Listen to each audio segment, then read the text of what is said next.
Bad source data should not be allowed to crash a simple import or a QA query. When values arrive as a text from CSVs, staging tables, vendor files, or exports, some rows may look numeric while others contain invalid values like ABC or 99X. TryCast attempts the conversion, but if value cannot be converted, it returns null instead of stopping the entire query. This is useful for imports, staging tables, ETL checks, and quick data quality review because valid rows still convert normally.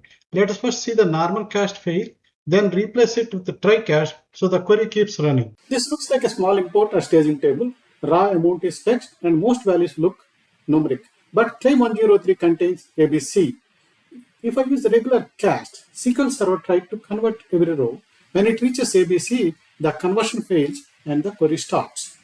Now I change cast to TryCast. The valid amount still convert, but bad values return null instead of breaking the query. The query survives, but bad data does not disappear.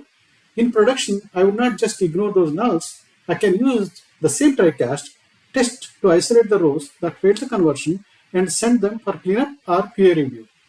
This query should return the bad imported row for claim 103. TryCast keeps messy data from breaking your query. Valid values convert, bad values return null, and those nulls become your signal to investigate. TryCast is a safe conversion. Valid values convert, bad values return null.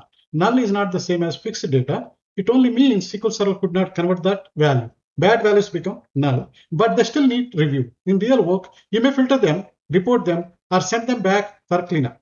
When messy text data might contain invalid values, use TryCast to protect the query. Then investigate the nulls like a data professional. One function, one safe pattern, one data quality reminder.